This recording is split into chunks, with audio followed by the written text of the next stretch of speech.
നിങ്ങളൊരു യാത്ര പോകാൻ തുടങ്ങുമ്പോൾ അമ്മ വരുന്നില്ലേ എന്ന് ചോദിച്ചു നോക്കണം. ഞാൻ വരുന്നില്ല, എനിക്ക് അത്രയും ദൂരമൊന്നും വണ്ടിയിരിക്കാൻ പറ്റില്ല, മാത്രമല്ല ഇവിടെ ഒരുപാട് പണിയുണ്ട്, നിങ്ങൾ പോയിട്ട് വാ എന്നായിരിക്കും മറുപടി. എന്നാൽ അതൊന്നും പറഞ്ഞാൽ പറ്റില്ല, അമ്മയും കൂടെ വന്നേ പറ്റൂ എന്നൊന്ന് പറഞ്ഞു നോക്കൂ. ശരി, മനസ്സില്ല മനസ്സോടെ എന്ന പോലെ അമ്മ കൂടെ വരും. നമ്മൾ നിർബന്ധിക്കുന്നതിൻ്റെ ആഴം എത്രത്തോളമുണ്ടോ അത്രത്തോളം അമ്മക്കൊരിക്കലും നോ പറയാൻ പറ്റില്ല. കാരണം നമ്മുടെ അമ്മ നമ്മുടെ കൂടെ ഇരിക്കാൻ ആഗ്രഹിക്കുന്ന അത്രയും മറ്റാരാഗ്രഹിക്കും? അമ്മയൊന്ന് പതുക്കെ വാച്ച് ചെയ്യണം. അമ്മ തൻ്റെ അലമാര തുറന്ന് അമ്മയുടെ എല്ലാ വസ്ത്രങ്ങളും എടുത്ത് അതിൽ നിന്നും അമ്മയ്ക്ക് ഇഷ്ടപ്പെട്ട ഒരെണ്ണം സെലക്ട് ചെയ്യും. നോക്കിക്കോട്ടാ, കണ്ട, ഇനി അതുടുത്ത് അതിൻ്റെ ഞുറിയൊക്കെ ശരിയാണോ എന്നമ്മ നോക്കും.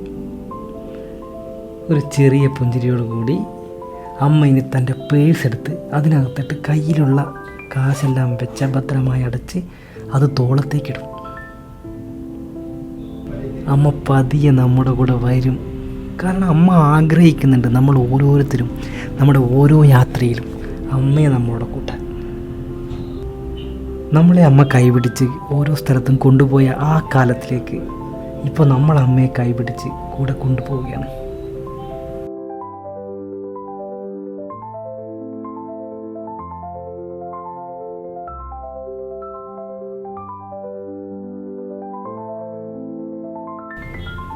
പോകാം എന്ന് ചോദിക്കുമ്പോൾ അമ്മ സന്തോഷത്തോടു കൂടി ആ എന്നേ പറയുള്ളൂ.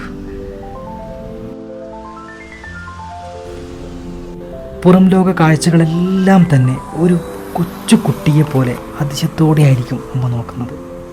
നമ്മൾ ഓരോ മക്കളും അമ്മയെ ഒന്ന് ശ്രദ്ധിച്ചു നോക്കിയാൽ മതി, പിന്നെ ഒരു യാത്രയിലും നമുക്ക് ഒഴിവാക്കാൻ പറ്റില്ല നമ്മുടെ അമ്മയെ. അമ്മയുടെ കയ്യിൽ നമ്മളൊന്ന് മുറുകെ പിടിച്ചാൽ മതി, നമ്മുടെ അമ്മയ്ക്ക് നമ്മളോടൊപ്പം എത്ര ദൂരവും വരാം.